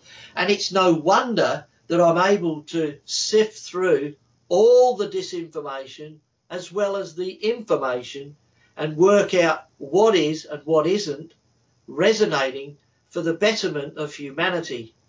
You see, everything I've ever done in my lifetime is for the betterment of humanity. It's not about me. It's not about the ego. Yes, as a third dimensional entity, we all have ego. And sometimes our egos have got out of control. But I'm afraid in this instance, it's mainly the connection with Source. So I had to write about that because it was an amazing experience. What else have we got? Well, actually, I wanted to ask you what that lady told you about only you can open up the blockage in your chakra. Where would she be making that assertion? I mean, I've known a few people, like Daniel Teague, for example, of VegasStarHealings.com. He asserts that he's got the ability to activate chakras that are blocked, and I have asked him and paid him. He has a business out of this, and I have no reason to think he's doing it for the money. That he has the ability to, if you want to, a friend or family member of yours, if you want to, like as a gift, as a birthday gift, activate their chakras, just ask Daniel Teague to activate their chakras for them, and they'll do it, even if you don't tell them that they're doing it. I've heard some people say, well, that's impossible because only you can allow for something like that to happen. Daniel Teague would need to get permission from that person in order to activate the chakra system of that person. Well, apparently not, because he's doing it. Some have asserted, well, if the higher self of that person did not want the chakras to be activated because they thought for whatever the reason the person needed to have their chakras not running to full capacity because they need to learn something with blocked chakras, then and only then may they actually keep Daniel Teague or whoever's trying to activate chakras from being able to activate them. So a little contradiction here. Some people in the light worker community, like a lot of people debate whether light worker is an appropriate word or not, but that's beside the point. The point is, there's a disagreement whether or not Daniel Teague can do what he alleges to do, like activate someone else's chakras, even if they don't even know he's doing it. Others assert no, they would need to give him permission to be able to do that. Well, what can you say anything about that? Because this relates to what that woman said about only you can activate your throat chakra. Well, apparently not, because Daniel Teague's an exception. Okay, I believe that if you and I were to talk and there was something in the ethereal, let's say the ethereal, that you needed to know and you wanted that information, or you wanted to portray that information to me, the only way that can happen is if your higher consciousness gives me or my higher consciousness the right to ask the questions so that you can tell me. So, yes, I believe that the individual, it's your own individual power that actually opens and shuts. You're not consciously aware of it, but your higher consciousness is. Your higher consciousness is like the person driving the car. It basically drives the car. Our 3D consciousness is like the engine. It powers everything and it does everything, but it can't make the decisions on whether to turn left or right. It's guided by the higher consciousness. So in all due respect to that guy, I forget his name, but I believe he would be getting permission from the higher consciousness of his clients, and they believe that he has the ability to do it, therefore giving him permission to actually do it, because they don't believe themselves that they can do it. Whereas in my situation, I believed everything that the young lady was talking about, because we are connected in the spiritual as well as the physical, and we're very good friends. So I believed that the minute she suggested it, I basically switched it off anyway. I opened it. So on her suggestion, because I believed that I had the ability to do it. But the funny thing is, in the third dimensional reality, whilst I was going through the Reiki experience, because I know nothing about Reiki, I wasn't actually believing it. My higher consciousness knew different. Because as soon as she mentioned, oh, you're blocking it, you have to unlock it, I thought, oh, do I? The next minute, bang, it was open. So, yeah, I believe he would have to get permission from the higher consciousness. And I honestly, I mean, I don't know the guy, I don't know his work, but I am sure that he would have some subjects that would not give him permission, and he would probably have more than one session to try to do what he's trying to say he's doing. Okay, I don't think I need to ask anything further on that, but I do have, like I said, reasons to believe he's not a fraud based on some of the things that he's done when I've talked to him and all that. But that's beside the point, sort of. Well, he must have permission. It's as simple as that. Yeah, and it's universal law. Yeah. It's universal law. And he got the alleged abilities. Just throw this out. Yeah. From a car accident. Absolutely. He's a part of a growing movement of people that have some sort of a freak accident, and then suddenly they come back with powers that they never knew they had, that are of a higher level consciousness, spiritual nature. And well, this seems to be his ability. So it's his soul contract. You see, we've all had an awakening. Some people have, like you say, an accident, and then it comes. Some people have a near-death experience. Some people, like me, just need to have to put up with 50 years of working and subjected to all the bullshit that the government are forcing down our throats around the world, for me to wake up and go, you know what, enough's enough, and get angry enough and passionate enough to work out what is going on. So I did it the hard way, and I tip my hat to that guy and all the others that managed to wake up earlier, because they actually fulfilled their soul contracts a lot earlier than I have.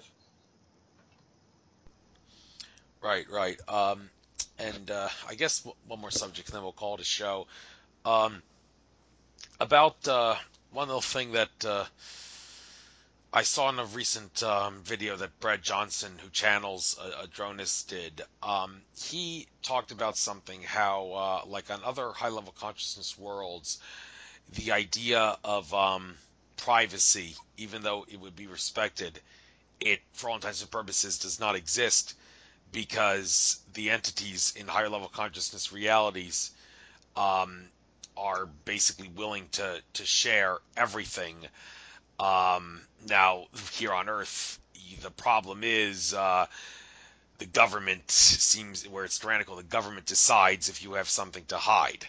like anybody with any shred of common sense, and I do emphasize common sense, would understand that if you're not under contract with someone, then you are free, and if you're free, then no free person can have any authority over another free person, and they cannot punish you if you refuse to reveal something that you are hiding.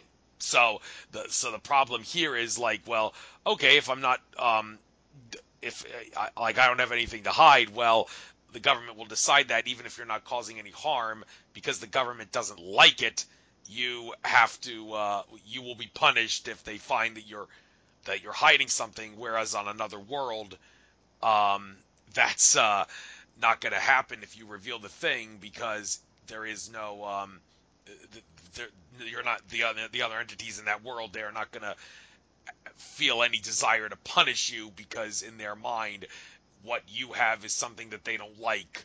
So the legal terminology here is malum prohibitum. It's illegal because someone doesn't like it. They're not going to suffer any sort of discipline or punishment if they show something that they're hiding. Now, I'm pointing this out because this seems to be something that, in regards to our consciousness, could be either a hindrance or a big advancement here on Earth. Now, this raises the question, look at the whole issue of airport security. And I don't know how it is in Australia, but here in America, it's like crazy the way they search people at airports. The excuse being, someone might have something to hide, and if you have nothing to hide, there's no reason for you to be afraid of you searching us. Well, okay, well, who are you to decide that if what we have concealed or hiding is something that can be criminalized? What authority do you have to criminalize it? Well, it seems like on the other worlds, there is no authority. They realize, they acknowledge there is no authority to criminalize something because someone doesn't like it. So, okay, there wouldn't be any problem with revealing that they're hiding something. But here in this prison planet world, it's not going to work like that. You say, okay, I'm not committing harm here. I'm hiding a lot of things. I got crack in my pocket, crack cocaine, and all sorts of other drugs. I'm not harming anybody, so, well, we decide drugs are illegal, so you're under arrest. Okay, so that's how it is here on Earth. That's how the prison planet system works. But in another world, you wouldn't have to worry about that, because people acknowledge that if you're not intending to cause harm or causing harm, nobody has authority to punish you. Okay, so this raises the question, is the TSA or things like that, or even border security, is it actually a good thing? Because it's teaching us that, like, okay, we need to be willing to expose whatever we have, because on the other planets, that's what the aliens do. I mean, but then again, some people say, well, it's ridiculous, because we need to have our right to, like, not have anyone who not supposed to have authority over us. They're not supposed to be able to do that to us. So if you see where I'm going with this contradiction here, some people say, privacy does not exist because there is no feeling of shame over hiding something on the other worlds, whereas here on Earth we say no, privacy exists because no one has authority over another free person. So how do we make sense of this contradiction, and how do all the other ET races do it? Wow. Yeah, that's a pretty loaded question. Well, first of all, it has to happen this way on Earth so that we actually awaken. Because it has to annoy us enough to get to the point where we do raise our consciousness and say, you know what, there's nothing wrong at all. In this third dimensional reality, it's so condensed as compared with all the other dimensions that we actually feel and experience all the horror and all the good. So we get a wide variety of emotions on this planet. And again, heaven and hell is a state of mind. It can be, you can be a victim of circumstance as well as a victim of luxury. But at the end of the day, you've probably experienced it yourself. People can say to you all the time, oh, yeah, I'm behind you, I'm this, I'm that. But at the end of the day, you know that words are 10 a penny, and they can hide behind the mask. And that's what the control system does, is they hide behind the mask and they have their minions to enforce these ridiculous laws. You see, once we all connect to our spirituality, you don't have suspicion, you don't have anything to hide. And the reason for that is because in the other dimensions, you cannot hide. There's vibration only. There's vibration and light. And when you've got vibration and light, it vibrates at a high level or a low level. If you're vibrating at a very, very low level, then you are going to be back on Earth and you need to get it back up again. So, yeah, we've all got soul contracts. We've all got individual things that we have to do and helping humanity or individuals, whatever it is. And we all do what we have to do. But at the end of the day, once we make contact with our star family, pardon me, once we make contact, let me digress for a sec. Once we get rid of this cabal and we can start moving on with the spirituality of the planet, we can actually help people to move on, because we will have all the gifts that Tolek was talking about, where we will have telepathy. Now, if you can read someone's thoughts, does it really matter what's in their bag? No, because you can basically tell. So on Earth, yes, we can put the mask on and we can hide as much as we want. And it's up to you to do it legally to get us behind bars. Well, guess what? Those of us in the spiritual world know full well who's guilty and who's not. But because we're in this third dimensional reality, we have to prove it from behind the mask. We have to prove everything. And that's why it's taking so damn long. That's why there's so many indictments.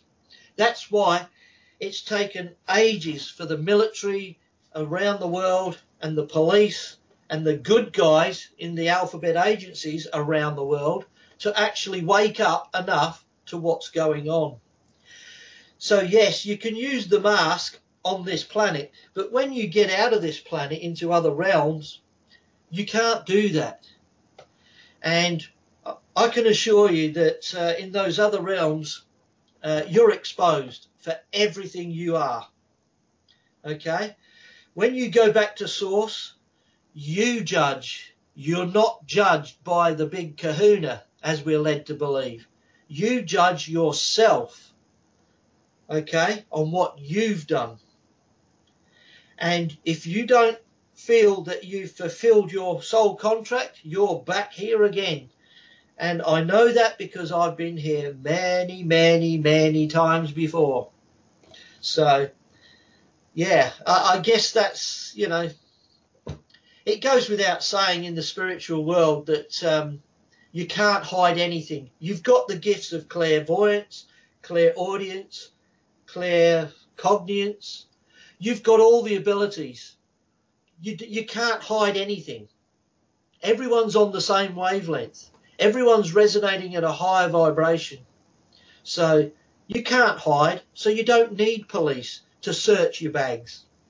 So, yeah, that's why we need that control system here. But having said that, they take it to the nth degree because they basically bombed the crap out of the Middle Eastern countries and created fear and war on terror because, okay, let's just wrap this up really quick. The control system in the ancient world used religion to control the masses. As time went on, they used the military to enforce dominance and fear, to take over countries. In the modern world, they've used television and technology to propagate a mindset of what we can and can't do or what is normal in society. They've taken that to the nth degree with the latest technologies and are basically spying on us and doing all sorts. And basically what they're doing is illegal in anywhere in the universe. So it's about time this nonsense stopped. And yeah, so I keep harping back to that, don't I? Because it's very, very important. Well, I'm glad you do, and I might as well clarify. Like, people say, how can you possibly say that things like TSA and airport security and the NSA surveillance system are a good thing because they teach us not to like not have insecurity over revealing things, that like you gotta not have anything to hide in the higher realms. Well, that's not the point. Point is, Yeah. nobody has authority over you if you're not in contract with them, so they can't order or force you to do anything like that. And that is where the boundary is crossed, and that is where I will stand. Yeah. So please don't take what I said out of context when I tried to No. defend things like unreasonable searches, like that, and criminalizing things because someone doesn't like it. I am most definitely not for that, and there's no reason for me to be for that. And the big point here is also if you're true to yourself, your sovereign being, and you are spiritual, you will be good. You will be nice. You won't be this evil person because you're not being controlled. You are a sovereign being helping everybody. And that's what we need on earth. You see, I believe everything that we've been taught in history is an absolute, complete, 100% big fat lie. And one of your famous comedians, God rest his soul, George Carlin, has basically summed it up in a nutshell. There's a huge, big red, white and blue club and you're not in it. That was the exact statement I thought you were going to say. Jordan Maxwell likes to use that George Carlin quote a lot too. Yeah, so I love the guy. Yes. He's very serious but funny at the same time. Right. So, well, that being said, I think we better bring this show to an end because I think we've already reached the 2-hour point, and humans have lousy attention spans, and that's going to cause my view count to suffer. I'll say it over and over again because I need to give the human race a nice kick in the pants in that regard. And hey, I think having a lousy attention span would be a hindrance to our ascension. So it's a good thing that I point that out. So, but that's another topic in and of itself. So without further ado, Dermot Kelly. Good luck on everything you do in your future endeavors and all the rest of it. Enjoy the rest of your trek through infinite consciousness. Pleasure to talking to you. I learned a few things. I'll post this link to the interview here when I upload it to YouTube, and which will probably be no later than midnight tomorrow. Hope to maybe see you again sometime. Talk to you maybe later or whatever. Good luck. Absolutely. All right. Take care now. Bye-bye. Absolutely. Thank you very much for your time. You're welcome. Bye-bye.